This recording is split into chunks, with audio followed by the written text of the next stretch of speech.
Okay, welcome back to House Predictions. Um, Last time we got all the way to Texas, and we're gonna be doing Texas and a few in all the states after it. In this episode, we have 13 seats left to predict. Right now, there's 209 Democrats and 213 Republicans. So let's go ahead and start with Texas. So in Texas, we have 4 swing districts, all of them Republicans. Starting in the Texas 7th District. It's R plus 7. Let me just find it here. Yeah, okay. So right here, I noticed this poll, the generic Democrat leading by 10 points, so that's bad for the Republican. Let's look at Democratic candidates. Democratic nominee, yeah, not very strong candidates. I mean, James Cargas, depending on how well he did, he might be able to. Let's see. Texas District 7. Oh, yes, this is old one.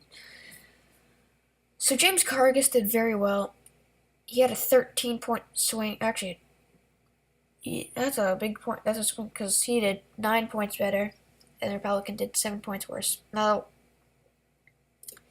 with this, I think that poll. Normally, I'd say this would be a very close election, but given that this Democratic opponent is at 49%, and James Cargas is kind of like a generic Democrat because he's been a candidate before. That's weird. He actually did a lot better. That's interesting. He did really well in 2016. So that might be a sign of changing demographics. And if those demographics continue to change, that I think this district will end up going blue. Now in Texas 21, R plus 10.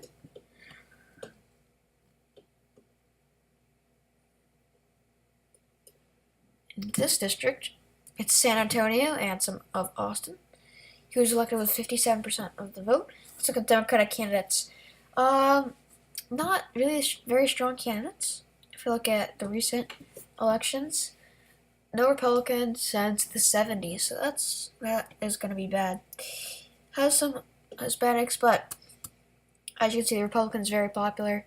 I think this race will go Republican, even though the incumbent's retiring. It's still probably going to go Republican. Now we have the 23rd district, which is R plus 1, so this could easily be flipped. The incumbent is running. That was very close, looks like. If you look at the recent election results, yeah, look at that. That's very close. Pete Gallego, he beat him by 1.3%, and Pete Gallego is actually the incumbent. So, yeah, I could see if Pete Gallego was running again, he could definitely do well.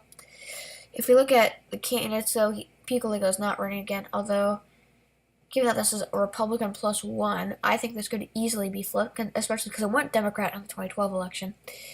So I think this race will go Democratic. Then we're in Pete Sessions District in Texas 32. It's R plus 5. I think this will. So Democrats leading by 5 points. And this is R plus 5. So, yes, so Hillary Clinton, I believe, did actually very well here. I believe, yeah, she won this district by 3 points, but Democrats did not even field a candidate here in 2016. So Pete Sessions is, Given that Pete Sessions seems very popular, though, I could see, I mean, these aren't really that strong of candidates. Yeah, I could see this race staying Republican. Next is the state of Utah, which has 1 election in the 4th district. Now, District 4. Actually, I already have this open. R plus 13. And, yeah, the Republican did well here. Although, this was formerly a Democratic seat. And the doesn't have huge margins. It's only leaning Republican. A Justice Democrat is running, and I think that might help. I mean, that's difficult.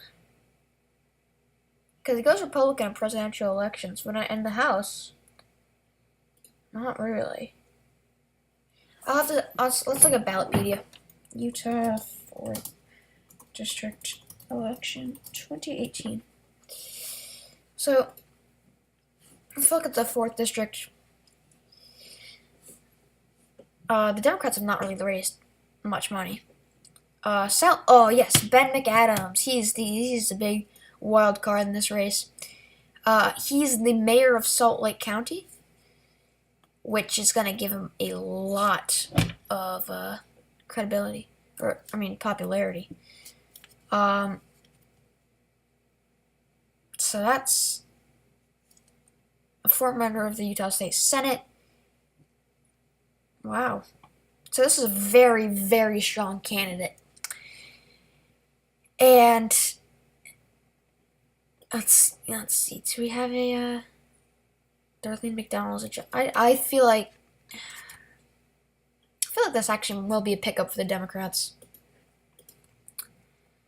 because of a Salt Lake County mayor. They're gonna do very well in Utah.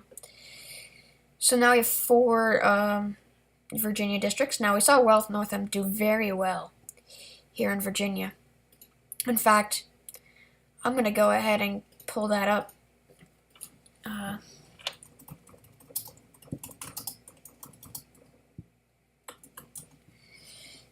Let's go to New York Times. Now, yeah, this was a very good performance by Northam.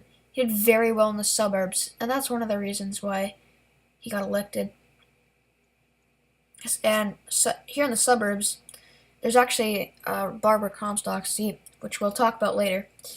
But first we're going to start with the 2nd District, which is R+3. Okay. Drawn 2 Democratic challengers. Okay. And is being primary. That's interesting. So, let's look at where this district is exactly. So, oh yes, it's this kind of rural area here that has some blue counties.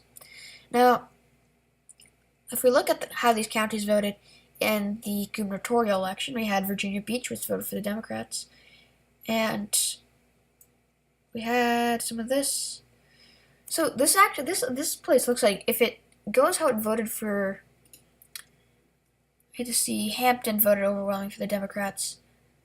So if Democrats can hold their gubernatorial margin here, they would win this district by a pretty decent margin. This includes some of Norfolk and Portsmouth, I believe, or just some of Norfolk. Yeah, okay. So this is winnable for the Democrats. Now the problem, I think Scott Taylor. Let's look at Scott Taylor because this might be the reason why. Because he might be popular. Scott Taylor won massively in 2016. Look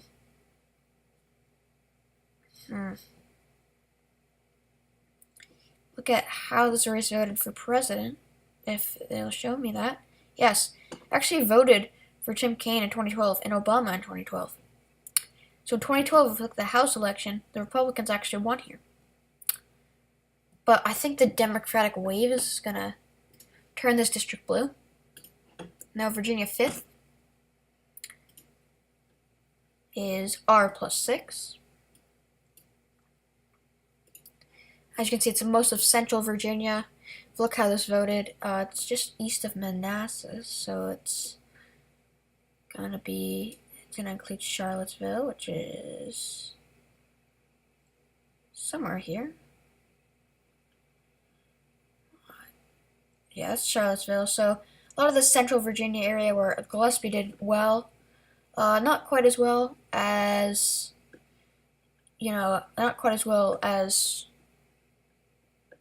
Trump, I believe. But he still did decently well. I think he could still probably win this. If we add up the margin here, it's probably going to be like Democrats could have, if just these two counties, if just Charlottesville and Albemarle County, that would be a maybe a 23,000 vote margin for the Democrats. And if you just add up some of these rural counties, that's going to surpass it easily. So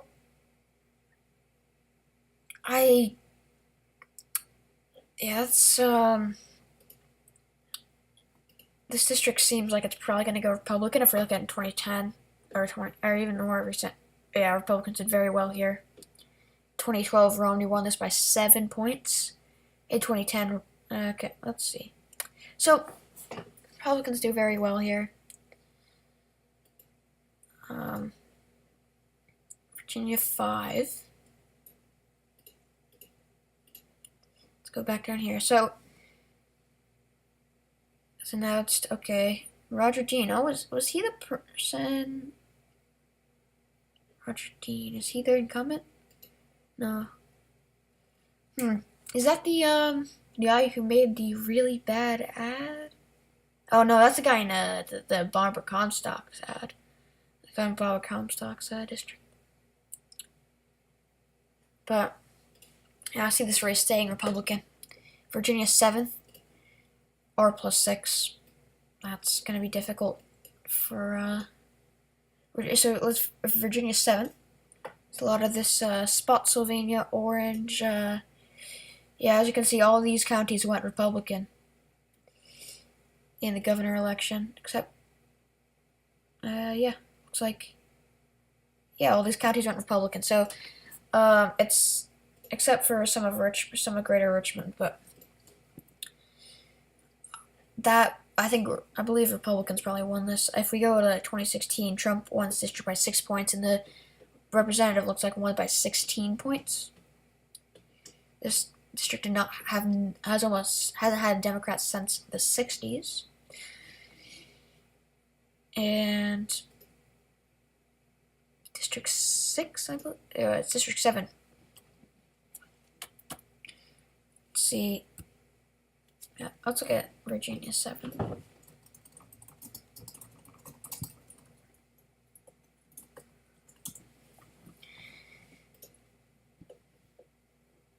Are any of these candidates strong? And have they raised money? Yeah, they've raised a decent amount of money, but not enough, especially with these huge margins to overturn it. So, do we have backgrounds on any of these people? Not really. You don't really have backgrounds. So, I'm gonna give this race to the Republicans. Barbara Comstock. Oh yes, I think the C is gone blue right away. But I'll look at the district first. D+1. So, that's gonna be concerning right away. So Democrats have been linking up. Let's look at Virginia 10th congressional district. Do we have any state senator that's going to be a strong candidate? So many candidates, wow. Jennifer Wexton, that's a strong candidate. Oh, is this a bad campaign ad? Oh my god, this is the bad. Helmer's own. Helmer is a horrible candidate. Let's see. Friedman's raised a lot. Wexton raised a lot. Helmer, if Helmer wins, man, that would be bad. Comstock's being primary, so that's good for Democrats. It's a toss-up. She only won by less than 6 points in 2016. So if you look at the counties here, we have the major counties here, Frederick, and let's look at these counties. So that would be 7,000, 6,000, 7,000. Look at Loudoun. Look at Loudoun, man. 23,000 vote margin for the Democrats. That's already enough to flip the seat blue. If we look at some of Manassas and Fairfax, that voted for Northam. So I think the seat will go blue. Now we have 4 more seats left. Starting in Washington. Washington 8, yes, that's even on the PVI, which will help Democrats because this is a wave. It's also an urban seat, so it has a lot of Seattle. If you look at 2016, Clinton won by 3 points, Obama by 2 and 15. Let's see, does it say something here? Okay. So the Republican incumbent is retiring. That's good. A state senator. Okay, that's a decent, strong. But let's see, like city councilman and Tom Cramer are both good candidates. So I see this race going Democratic. Wisconsin third. Right away, I see what's this? Wisconsin, another even district. I see that probably gonna go. Oh, so this is a lot of western, mostly rural actually. If we go, a lot of white collar workers. Look at recent elections. Voted for Trump, but Obama and Obama twice, massively. So I would need to see even. So Ron Kind, yeah, he's running. So I see this race going Democratic. Now Wisconsin 6 also is an election.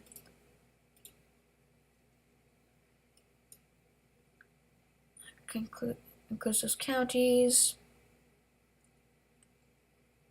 R+8. Oh, Dan Cole. He's a Wikipedia page.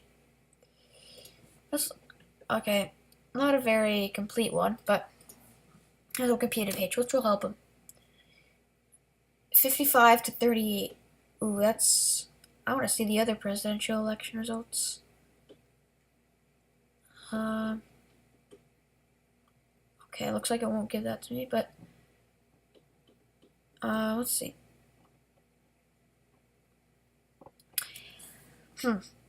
R+8. I need to see Wisconsin.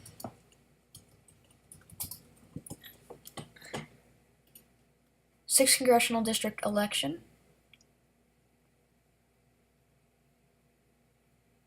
How is this? Oh, so the Democrats have actually outraised him. Sarah Lord is running again. Lost by 20 points, though. Only lost by 16. I could see this race. This is difficult. Yeah, I think this will go Republican. It would be very close, but I think this is going to go Republican. Evan Jenkins. He's running against Joe Manchin in West Virginia 3. So, not Wyoming. West Virginia. So, West Virginia 3rd is R+23. So that's going to be right there, it's going to go Republican. Reelected with almost 68% of the vote. It would need a strong Democrat. Mayor of Huntington. Oh, majority whip of the Virginia House of Delegates. Yep, that's going to give him the seat. Mayor of Huntington is a strong candidate. And I was thinking maybe for a second that could possibly make it competitive. But if the majority whip of the Virginia House of Delegates is running, that's going to make this district Republican. So that's all of our House seats predicted. Who has the majority? Well, Republicans, 219 seats to the Democrats, 216. And this prediction that Republicans keep their majority very narrowly. And